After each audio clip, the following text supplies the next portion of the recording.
Yo guys, welcome back to another video on our channel, and today I'm going to be showing you the best controller settings for good movement in Warzone right now. As you guys will know if you watch my Twitch streams, one thing I try and work on a lot of the time is my movement, and it's one thing that I'm actually quite good at within the game. But quickly before we do jump into the controller settings, guys, if you are new around here, be sure to subscribe to the channel and notifications turn on so you don't miss any more videos on the channel. I'm trying to hit 15k subs, we've just hit 14.5k, so I appreciate that. But if you're not already subscribed to the channel with notifications turn on, go and do that right now. Smash a big thumbs up if you do enjoy this video, and it does help you out because it helps me out more than you can imagine. And let me know if you think I should change anything in the comments below, but I'm gonna jump right into the settings right now. So guys, obviously where we're gonna come to controller settings, I'm gonna do this off controller settings, not keyboard. As you would have seen from the title, it's controller settings, nothing to do with keyboard. I don't play keyboard anymore, I play purely controller. And we're gonna come over to the controller settings, and I'm gonna just run you through all my settings and why I changed them to certain things that I do run them as. So to start off with is gonna be my button layout, and I run this on tactical. So basically what this is gonna do is gonna swap your melee and your crouch button. So instead of crouching and sliding with B, you're gonna crouch by pushing the right stick in, or circle, whatever you want to call it, and then you're gonna melee with B or circle on the PlayStation.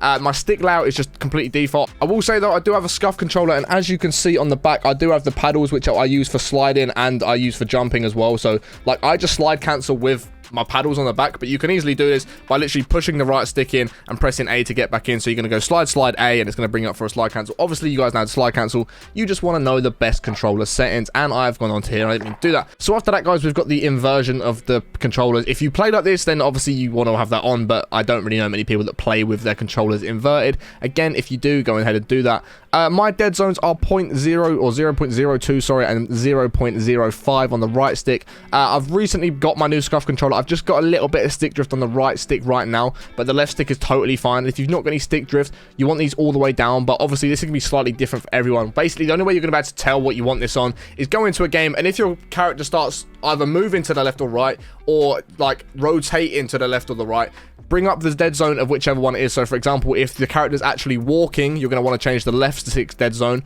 and if your character is actually spinning, you're going to change the right one. Just keep upping this until that movement stops and it's completely finished. So you don't want it too high because you want as much input as you can possibly have, but you don't want your controller to be like moving itself. That's the last thing that you want.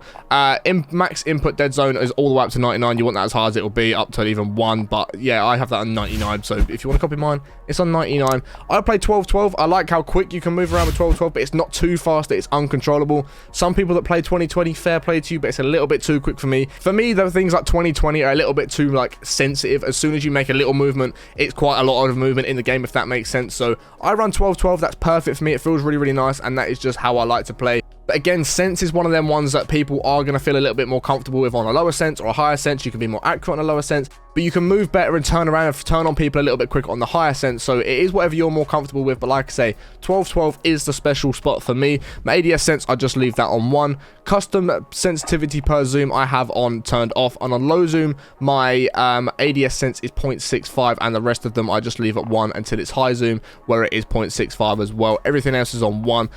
That's just what works for me. Again, sense is one of them ones that works completely differently for everyone. It's just how it feels better for you.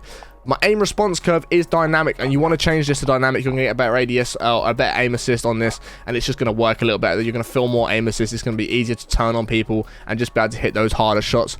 Controller vibration I have turned off. I don't know why people have this turned on, because it actually ends up, as your controller's vibrating, you probably don't notice it, but your thumb is going to be wobbling a bit, so your aim can go off a little bit with controller vibration on.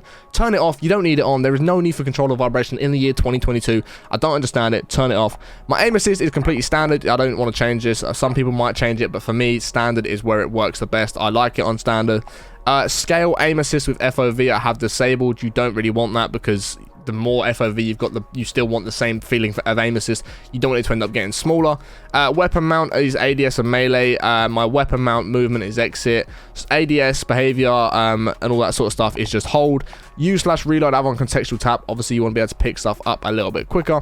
Depleted ammo switch is just basically when a gun runs out of ammo, it's going to change. That is fine. Armor plate behavior is apply all. And then we get into the movement one, guys. This is one of the big ones for what you are obviously here for, but I thought I'd just run through all my controller settings while I'm here. Anyway, slide behavior you want on tap. You don't want to be holding it. As soon as you tap that button, you want to be sliding. You means your slide cancel will be so much more efficient. You'll be so much quicker, and it's probably going to save you out of certain situations as well. Rather than having to actually hold it, that extra second or two is actually going to get you out of some situations, especially if you're using stims. You can stim slide straight away with that by just tapping rather than holding. Auto move forward I have disabled. Tactical sprint I have double tap, but I have automatic tactical sprint turned on. Basically, all this means is every time I hold my analog stick forwards, my character's going to run. I don't have to push the analog stick in. It's just going to automatically tactical sprint.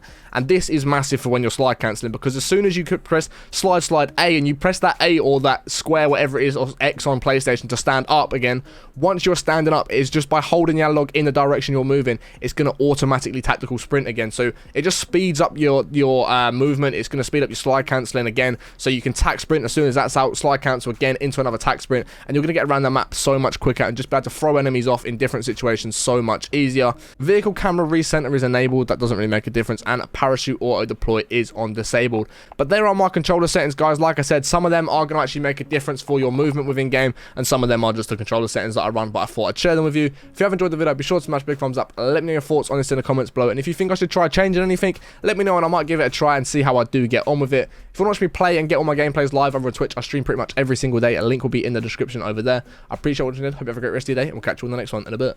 Peace.